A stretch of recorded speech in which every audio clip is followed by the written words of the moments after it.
used to be a pathetic nerd who couldn't even look a girl in the eyes, kind of like you. But then, somehow, he started tutoring 5 sisters and ended up clapping all of them. Now, they all want to marry him and have his kids. Futaro Yuzuki walked into the cafeteria with his usual dead serious face, heading straight to his regular seat. Just as he sat down and placed his lunch tray, bam! Another tray landed right on top of his. He looked up and locked eyes with a red-haired girl. They both froze for a second, and then immediately started arguing over who got there first. She insisted she was there before him, but Futaro told her straight up, this was his everyday spot. Neither of them gave in, so in the end, they awkwardly sat together. Wow!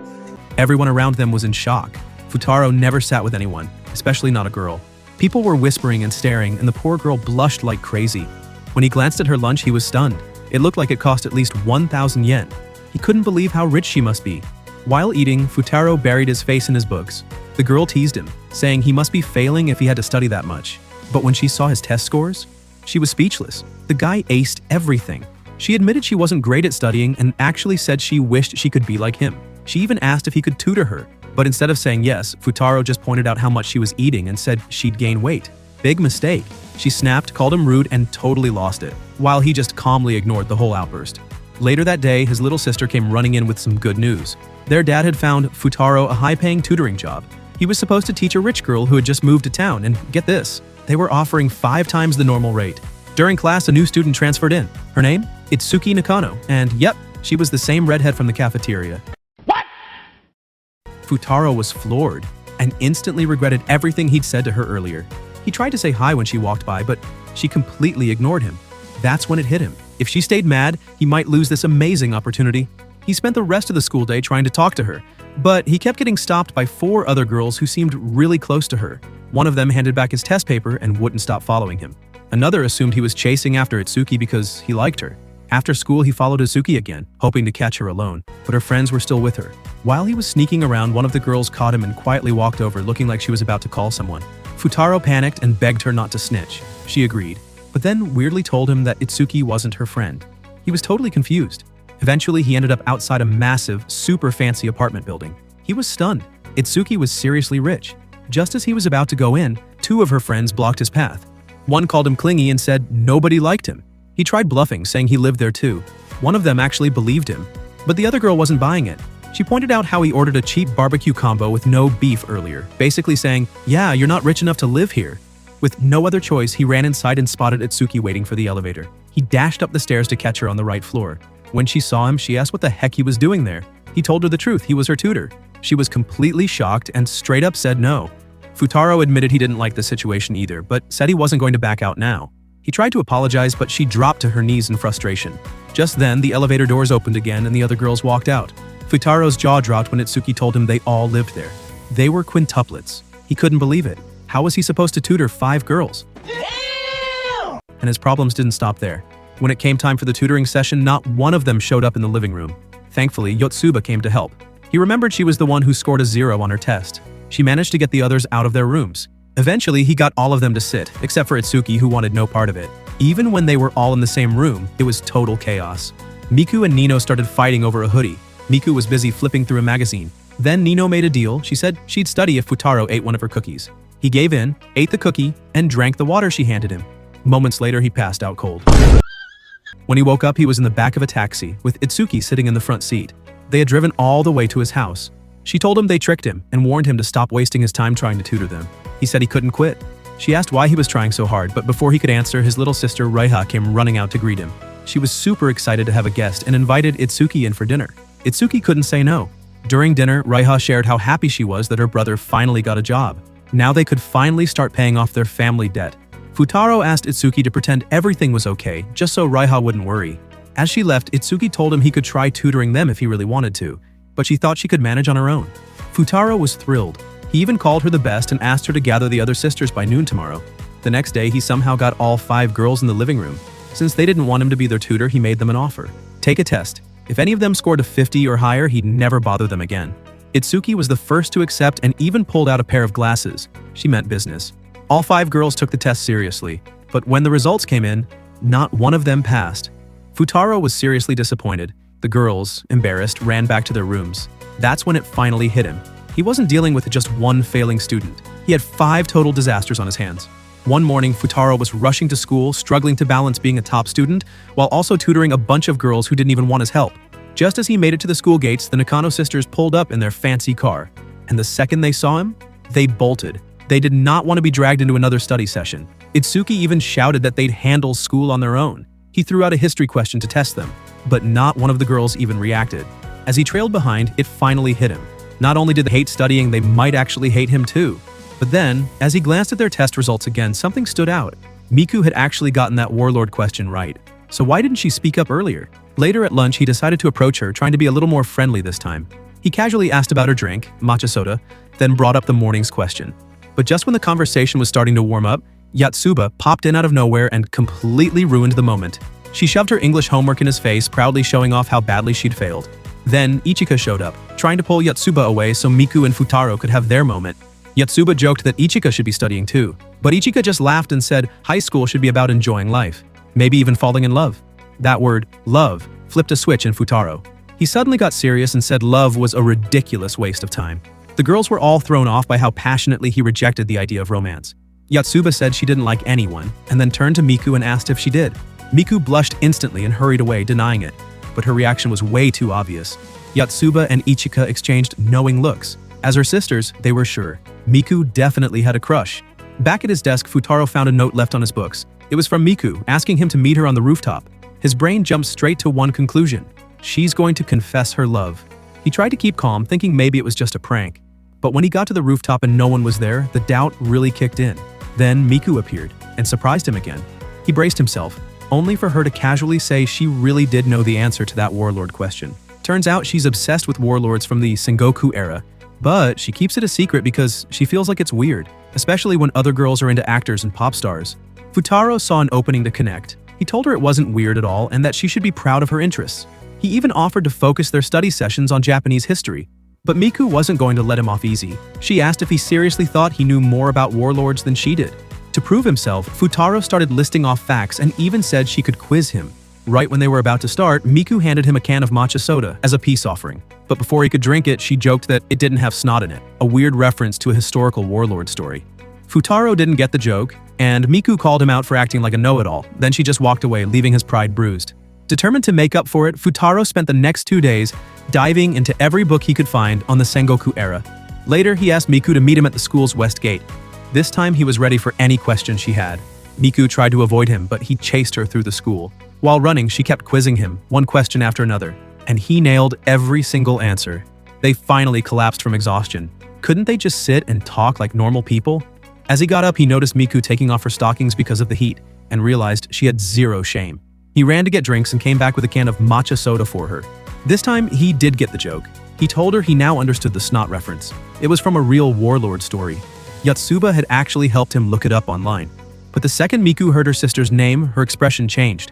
She got serious and asked if he had told Yotsuba about her secret warlord obsession. Futaro quickly said no, why it was such a big deal.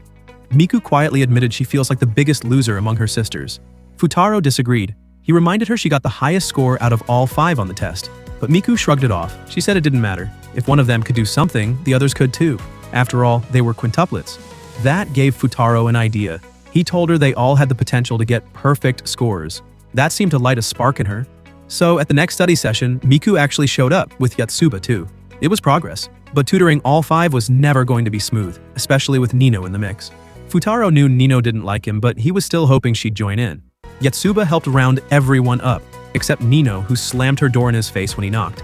With Yotsuba, Ichika, and Miku on board, and Itsuki choosing to study alone like always, Futaro figured this was at least a decent start. Then Nino walked out. She asked him what he was still doing there. Trying to stay calm, he politely asked if she wanted to join. She didn't. Instead, she sabotaged the session by scattering her sisters. She told Yotsuba a basketball team needed her help, so she ran off. Then she reminded Ichika about her job and she rushed away. Finally, she suggested Itsuki go study in the library for some peace and quiet. Now only Miku was left. When Nino saw Miku alone with Futaro, she smirked and teased her, saying she must like this boring guy. Futaro tried to laugh it off, but Miku wasn't having it. She snapped back, saying Nino was way too obsessed with looks. The two sisters started arguing, and Futaro stepped in, trying to stop it. "You're sisters," he said. "You shouldn't be fighting." But that only made things worse. It escalated into a full-blown cooking battle. Somehow, Futaro ended up in the middle, starving, and totally confused about how it all went off the rails. In the end, Miku never even got the chance to study. Nino's plan to disrupt the session totally worked. Later that day, Futaro was leaving their apartment building when he realized something. He forgot his flashcards. Since the building had a high-tech security system, he pressed the intercom to ask someone to let him in. Miku answered and casually told him to come up. She was just about to take a shower. As he walked in, he accidentally bumped into Nino. She had just stepped out of the bathroom, drying her hair, and was wearing nothing but a towel. Without her contacts, her vision was super blurry. She thought he was Miku. She got up close to him near the bookshelf, complaining that Miku was ignoring her. While waving her arms around, she accidentally bumped into the shelf. A bunch of books started falling, and Futaro instinctively yanked her out of the way, only to end up falling, landing right on top of her. And of course, that's exactly when Itsuki walked in. Yeah, boy. She froze, stared for a second, then coolly pulled out her phone and snapped a photo of the awkward scene. Later that day, the sisters gathered like they were holding some kind of courtroom trial. Nino wanted Futaro banned from their apartment. Miku stepped in and defended him, saying she was the one who had let him in. Things finally settled when Itsuki pointed to the books scattered around them. It proved that Futaro was just trying to protect Nino from getting hurt. Case closed. He was off the hook. But emotions were still running high, especially for Nino. When Ichika brought up how close the five of them used to be, Nino got upset and stormed out. Futaro started to go after her, but Miku stopped him. She told him to give Nino space. On his way out, he saw Nino sitting outside looking frustrated. When she noticed him, she snapped, telling him not to even look at her. Futaro apologized and kept walking, but something didn't sit right with him. So he turned around, came back, and sat down beside her. She looked surprised. He said something had been bugging him in his head, and he couldn't leave until he figured it out. Nino muttered that she hated everyone. He gently asked, "Even your sisters?" Futaro tried to explain that maybe it wasn't hate at all. Maybe she was just hurt. Things were changing, and after being just the five of them for so long, that was scary. But despite everything he said, Nino still wouldn't accept him as their tutor. A few days later, Sunday rolled around, Futaro's day off. There was a fireworks festival that night, but he was looking forward to a peaceful day of studying. Then someone knocked on the door. He and his little sister Raiha froze, thinking it might be a debt collector. He cautiously opened the door and blurted out that they had no money, only to find Itsuki standing there. Mortified, he slammed the door shut. She yelled at him to open it again. She had come to drop off his payment. Now that he had cash, he told Raiha they could finally go to the arcade like she'd been wanting. She lit up with excitement. Itsuki wasn't planning to join, but Raiha begged her so sweetly that she couldn't say no. The three of them spent the day playing games, laughing, and relaxing. Itsuki saw firsthand how hard Futaro worked to make his little sister smile. As they were leaving the arcade, they bumped into the other quintuplets. Raiha was stunned. She thought she was seeing 5 Itsukis. The sisters were curious about why they were together. Yotsuba suggested Raiha join them for the fireworks. Raiha looked up at Futaro with those big, hopeful eyes. He agreed, but only if they finished their homework first. They rushed back to get it done. Later that night, they all headed to the festival. Futaro noticed how excited they were and wondered why it meant so much. Miku explained it was something their mom used to do with them every year. It wasn't just about the fireworks, it was about holding on to precious memories. But of course, things didn't go smoothly. Miku got a phone call and slipped away quietly. The rest of the group headed toward a building Nino had rented, but they got separated in the crowd. Nino realized she was all alone, getting jostled around. Just as she was about to fall, Futaro appeared and grabbed her hand. She told him he wasn't invited. He calmly said he only wanted to help everyone enjoy the night. After a moment, she gave in, took his sleeve, and led him through the crowd. They made it to the rooftop, but no one else was there. Nino forgot to tell her sisters the location. They tried calling, but the signal was awful. They finally got through to Yotsuba, who was with Raiha at the clock tower. Futaro looked down and saw Ichika walking alone. He ran to catch up with her, but a strange man blocked his path and asked what his relationship with her was. Before Futaro could answer, Ichika disappeared into the crowd with the guy. Then Miku showed up, limping. Someone had stepped on her foot. Futaro helped her sit and gently wrapped her foot. When she was ready to stand, he smiled and offered his hand. She took it and they stood up together, still holding hands. 2 women nearby asked if they were a couple for a survey. Miku said no, but the women didn't believe her. Futaro quickly added they were just acquaintances. Miku looked hurt. She didn't say anything after that. Later, Futaro found Itsuki and brought her to Miku. Then he asked Itsuki what kind of relationship they had. She paused and said they were basically strangers, but added that he already knew the real answer deep down. Then, out of nowhere, Ichika grabbed Futaro and pulled him into a quiet alley. She said she had work and wouldn't make it to the fireworks. Then she asked him something that caught him off guard. "Why do you care so much about helping us?" He didn't have a clear answer. As she was about to leave, Ichika spotted her coworker and didn't want to be recognized, so she hugged Futaro and pretended they were a couple. He stood there, completely frozen. She blushed and quietly wondered if they looked like real lovers. Then she said they were just friends, but admitted it felt strange. Futaro stepped back and told her they weren't friends, just tutor and student. That hit her hard. She snapped at him, clearly hurt. And that's when he remembered. He'd said the same thing to Miku earlier. He was probably hurting them without even realizing it. Then he learned that Ichika wasn't just assisting that cameraman. She was an actress, working hard toward an important audition. He warned her that if she didn't keep up with her studies, she might not get into college. She asked why he studied so much, but before he could answer, they saw her coworker grab someone, thinking it was Ichika. But it was Miku. They rushed over. Futaro grabbed Miku's hand and told the man she wasn't Ichika. Only then did he realize his mistake. Ichika apologized. She had to skip the fireworks because of her audition. She asked them to tell the others she was sorry. Then Miku nudged Futaro and told him to follow her. He caught up to Ichika just as she was about to leave. He stopped her and gently said, "Stop pretending like you're okay all the time." He had reminded her to just be herself, and she carried those words with her to the audition. She made it just in time. Her performance stunned everyone in the room. Later, her boss gave her a ride back, but by the time they arrived, the fireworks were already over. Still, Futaro was waiting. He took her hand without saying much and quietly led her to a nearby park. That's where her sisters had gathered. They had bought small fireworks and sparklers from a local shop and were lighting them in the dark, making the most of what was left of the night. Futaro thanked the girls for watching over Raiha, who had fallen asleep on one of the benches. Then something unexpected happened. Nino told him he did a good job. Ichika, moved by everyone's effort, apologized for ruining the night, but Nino said it was her fault. She never told anyone where the rented building was. Slowly, one by one, the sisters started apologizing to each other. And even though the night didn't go as planned, they ended it laughing, lighting sparklers, and just being together. But a bigger challenge loomed on the horizon. Futaro wasn't facing a school test. He was facing his toughest one yet as their tutor.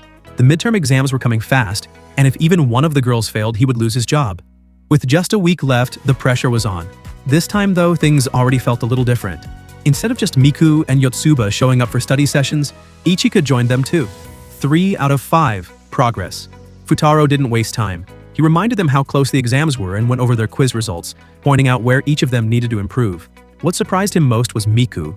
She was seriously tackling English, her weakest subject. She said she finally wanted to give it her all. Her motivation fired up the others, and for once, everyone tried to stay focused. After the study session, the 3 girls invited Futaro out for parfaits. He appreciated the invite but politely declined. He still had his own studies to finish. On his way home, Itsuki suddenly caught up with him, out of breath. She told him their father had just called and he wanted to speak with him. Futaro took the call and right away the threat hit hard. Their father warned him. If even one sister failed, he was fired. That shook Futaro to his core. His entire job now hung by a thread. After the call, he tried convincing Itsuki to let him help her study, but she was still too proud. She said she'd handle it on her own. The more he insisted, the more frustrated she got. It spiraled into a full-blown argument. In the heat of the moment, they both declared they'd never work together again, something Futaro instantly regretted. Later, back at the girls' apartment, the sisters were lounging in the living room, playing games. Futaro tried getting them back on task, reminding them that they were on a break from studying, not a break from everything. But they were tired and full of excuses. He considered telling them about his job being on the line, but before he could, Nino walked in. He knew exactly what would happen if she found out. She'd use it against him in a heartbeat. And sure enough, when the girls kept refusing to study, Nino started pushing him toward the door. They were still arguing near the entrance when Ichika casually dropped a bomb. She said Futaro had already agreed to stay the night. That left them both stunned. But since it was decided, he stayed. While taking a bath, he tried talking through the door, thinking it was Itsuki. He started apologizing for their earlier fight, and in the middle of it, he accidentally blurted out the truth. If the girls failed, their dad would fire him. But it wasn't Itsuki on the other side of the door. It was Nino, pretending to be her. She now knew exactly where to hit him. When he came out, Nino didn't even pretend to care about the study session. She just scrolled on her phone, clearly enjoying his discomfort. Futaro was stressed. Meanwhile, Ichika, who had picked up on how Miku felt about him, tried getting them to talk more, but he was too focused on trying to get Nino to pay attention. He started answering questions loudly, hoping she'd overhear from the dining table. Then, when Miku asked what kind of girl he liked, he turned it into a game. Every time one of them completed a study task, he'd describe a trait of his ideal girl. They kept going until he revealed the girl he was talking about was his little sister. He said he wasn't thinking about dating anyone anyway. Itsuki eventually came down, drawn by all the noise. Ichika noticed the awkward tension between her and Futaro and pulled him outside for a talk. She told him she knew they had argued and said she thought the two of them were actually very similar. She could tell Itsuki was hurting too. Futaro smiled and gently patted her head. He told her she really was the older sister. She understood everyone better than anyone. That night, Miku offered her room to Futaro and went to bunk with Ichika. But sometime later, half asleep and needing to use the bathroom, she forgot and wandered back into her own room, crawling into bed next to him without realizing it. Futaro woke up to the shock of his life. The next morning, the girls noticed Miku was missing, especially Yotsuba, who saw she wasn't in Ichika's bed. Futaro, meanwhile, was panicking, trying to figure out how to explain the situation without making it worse, and then it got worse. Itsuki knocked on the door. She had finally come to ask for help with studying. She had swallowed her pride and reached out, but Futaro, completely frantic trying to hide Miku, rudely told her to go away. She left, hurt, having no idea he was trying to protect her from misunderstanding what happened. Later, Ichika, Yotsuba, and Futaro headed to the library. They said it was to study, but they were also quietly looking for Miku. Suddenly, Ichika said she forgot her pencil case and asked Futaro to go back and get it. Yotsuba offered her pens, but Ichika winked. It was clearly a setup. They wanted him to run into Itsuki, and he did. As he returned to the apartment, he ran into Miku just as she was about to leave. She tried bringing up what happened the night before, but Futaro cut her off. He said nothing happened, that he had slept in the living room. She smiled gently and thanked him for the cover. Then she left for the library. Inside, he found Itsuki asleep at the table, wearing Miku's headphones. He softly woke her up and, realizing how hard it was to connect with her, came up with a plan. He'd pretend she was Miku and teach her that way. Surprisingly, Itsuki played along, and for the first time, they actually got along. Even though they were pretending, he still took a moment to apologize for their fight. She did the same. Somehow, pretending to be someone else made it easier for both of them to make peace. Soon, it was the night before exams. The girls had another sleepover, this time to cram as hard as they could. Everyone gave it their all and worked late into the night until they eventually collapsed together in the living room, completely exhausted. The next morning, they all woke up late and had to rush. Yotsuba, being the most athletic, managed to sprint and make it on time. The others had no choice but to sneak past the teacher guarding the entrance. Futaro wasn't so lucky, he got caught. During the exam, each of the girls gave it their best shot. No one slacked off, they truly tried. But in the end, each of them only managed to pass one subject. Futaro braced himself for the worst. He was sure he was going to be fired. Still, he didn't waste the moment. Instead of panicking, he calmly went over the results with each of them, pointing out what they did well, where they went wrong, and what they needed to do next time. Then their father called.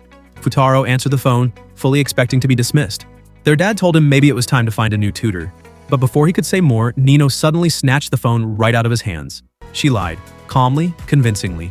She told their father that not all the results were in yet, and that they needed more time before deciding whether Futaro was the right tutor or not. After she hung up, Futaro looked at her confused. He asked why she did that. Nino gave it to him straight. He wouldn't get a third chance. So this time, he'd better make sure it worked. The girls were relieved. Futaro still had his job for now. Later, a bit of Futaro's past came to light. Their father showed Raiha an old photo. He told her that her brother wasn't always the serious guy they knew. Back then, his hair was messy, his attitude rough. He was rebellious. The photo was from a time when Futaro had met someone who completely changed him. Raiha lit up with curiosity. She asked if the girl in the photo was Futaro's first love. He shut the question down right away, but Raiha wasn't going to drop it that easily. Meanwhile, back at the Nakano house, Miku was trying something new, cooking. She made some croquettes and asked Futaro and Yotsuba to try them. Futaro, ever polite, said they were good. Yotsuba, on the other hand, was blunt. She said they weren't great. Miku, not ready to give up, rushed right back to the kitchen. She started cooking batch after batch, each time forcing Futaro to try them again. And again.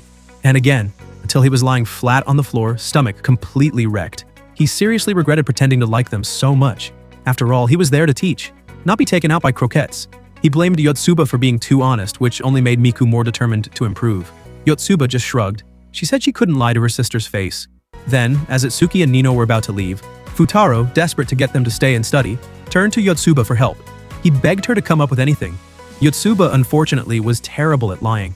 She told them Futaro had caught some rare illness and might die if he even tried to move.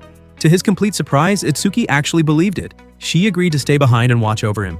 Nino, on the other hand, only stayed when Yotsuba said she could cook something to help him feel better.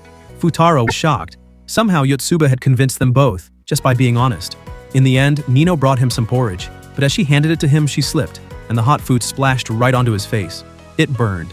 He jumped up, moving around in pain, completely destroying the fake sick act. Nino instantly figured it out. The whole thing had been a scam. After that mess, it was just Futaro and Yotsuba again. Later at school, Yotsuba found him sitting in the library next to Miku. She wanted to remind him about the upcoming school camp, but when he turned around, he was wearing a blonde wig and a creepy clown mask. She screamed. He kept jumping out at her in the mask over and over until the librarian scolded them. Turns out, Futaro had been put in charge of the Test of Courage event at camp, and he was planning on using it for payback. Yotsuba then brought up a popular camp tradition, the campfire dance. Legend said, if two people held hands at the end of the dance, they were destined to be together. Futaro, as always, said it was complete nonsense. Before they could get back to studying, Ichika showed up. She casually handed Futaro her email address and told him to message her sometime. Then she smirked. She told him that if he didn't collect email addresses from all 4 of her sisters, she'd show everyone a photo of him sleeping. Motivated by blackmail, Futaro got to work. Miku gave him hers easily. Itsuki agreed, but only if he gave her Raiha's email in return. Nino, of course, was the trickiest. Futaro told her the other 4 were talking behind her back and that she'd be the only one left out. That worked. Nino instantly demanded to be included and scribbled her email into his student handbook. Yotsuba then pointed out he was still missing one, hers. Embarrassed, he realized she was right. Later that night when he got home, Futaro opened his phone to message the girls about the weekend tutoring session. That's when he noticed something. Nino's email wasn't in his contacts, he remembered. She wrote it in his student handbook. The same student handbook that had a photo inside, a photo of him as a child, with a girl. He needed to get it back, fast. He went straight to the Nakano house and asked Nino for the book. She got mad at him for barging into her room. Then, out of nowhere, she said she'd only give it back if he helped pierce her ear. He refused. Instead, he tried to snatch the book from her pocket. She noticed, kicked him, grabbed it back. And then she saw the photo. Nino was immediately drawn to the boy in the picture, completely unaware it was Futaro himself. He panicked and lied, said it was his cousin. He didn't want her to notice the girl beside him in the photo, the girl who changed him. Meanwhile, Yotsuba kept going on about the campfire dance. She said people often fell in love at camp because of it. Futaro still didn't buy it. When she asked Miku what she thought, Miku awkwardly asked why people even fall for someone. Ichika suddenly appeared, smiling. She said people fall in love because their feelings are too strong to ignore, and teased Miku, hinting that she understood what that felt like. Miku denied everything. Later, Futaro told the girls he wouldn't be joining the study session that day because of a meeting. But before leaving, he gave Miku a wig. Futaro thought it was suspicious, so he quietly followed her. She walked into the girls' bathroom. A few moments later, Ichika walked out. That's when he realized they had swapped places. Futaro quietly followed her again, keeping his distance, until she slipped into a private room. Turns out, a guy had tricked Ichika into showing up. He wasn't there to talk or study. He was there to ask her to the campfire dance. But Miku, pretending to be Ichika, had no idea how to respond. Caught off guard, she nervously said she'd think about it. The guy didn't take it well. That's when Futaro stepped in. He made up a story on the spot, claiming he had already asked her to the dance. The guy backed off. But now Futaro was stuck going to a dance he didn't even believe in. The night before camp, Raiha got sick. And since their dad had work, Futaro stayed home to take care of her. By the time morning came, he realized he'd missed the bus. He told his dad not to worry, he'd just stay home. But then, someone knocked at the door. It was Itsuki. She told his family she was there to take Futaro to camp. When he stepped outside, he couldn't believe his eyes. All 5 girls had ditched the school bus. They showed up in a car just to come pick him up. Futaro was completely touched. As they drove through the mountains, heavy snow started to fall. The roads got too dangerous and they had to stop at a local inn. Even worse, there was only one room available for all of them. The girls panicked, arguing over sleeping arrangements. Meanwhile, Futaro quietly smiled when he found something hidden in his bag. Raiha had slipped a charm bracelet inside, for good luck. Things only got more awkward when they learned the inn's bath was outside, and it was mixed. Nino exploded, furious. She said it was bad enough they had to sleep in the same room with a boy. Ichika just laughed and asked why Nino assumed they'd all be bathing together anyway. Futaro couldn't help but tease her, reminding her of the time she barged in on him while he was bathing. Later, while the girls were soaking in the hot spring, Nino grumbled again about sleeping near Futaro. Ichika defended him, saying he wasn't dangerous. He was their friend. Nino wasn't convinced. She demanded to know who was going to sleep beside him. Nobody volunteered. So they came up with a ridiculous solution. They'd all sleep near him and style their hair the same way, so he wouldn't be able to tell who was who. In the end, it didn't matter. When they returned to the room, Futaro was already fast asleep, completely unaware of the chaos they'd gone through. The next morning, Itsuki got the shock of her life. She opened the door and saw one of her sisters sitting very close to Futaro while he slept. She gasped, slammed the door, and ran off before she could figure out who it was. Finally, they arrived at the long-awaited school camp. Everyone jumped into action, helping out with things like chopping wood and prepping food. Yotsuba ran over to Futaro and told him she was switching duties. She wanted to help him run the Test of Courage event. She had originally been assigned to the campfire activity, but she insisted. He was doing everything alone, and she wanted to be there. When night fell, the two of them dressed up for the big event. Futaro wore a creepy clown outfit with a blonde wig. Yotsuba wrapped herself up like a mummy. Their scares were wildly effective. Screams echoed through the forest as student after student fell for their tricks. But not everyone was easy to scare. Miku and Ichika came through unfazed, cool, calm, barely reacting to the spooky setup. Itsuki and Nino were a completely different story. Itsuki was so scared she ran off in the wrong direction, straight toward a cliff. Nino chased after her, trying to help, but ended up lost in the woods. While stumbling through the dark, Nino tripped and fell. That's when a stranger appeared. Blonde hair, calm voice. He reached out a hand. Nino froze. He looked familiar, like someone she'd seen in an old photo. She blushed, heart racing. What she didn't know was that it was Futaro. Still in disguise, still playing the part for the test of courage. He tried to help her up, but her skirt got caught on a branch and ripped. And something strange happened. Nino, usually loud, sharp, unafraid, turned soft, shy, quiet, because she had no idea it was him. Seeing that, Futaro stayed in character. He didn't say a word. He realized that, for now, it was better to keep pretending to be someone else. The story had just started. The next part will come when this video gets 200 likes, so please share and support.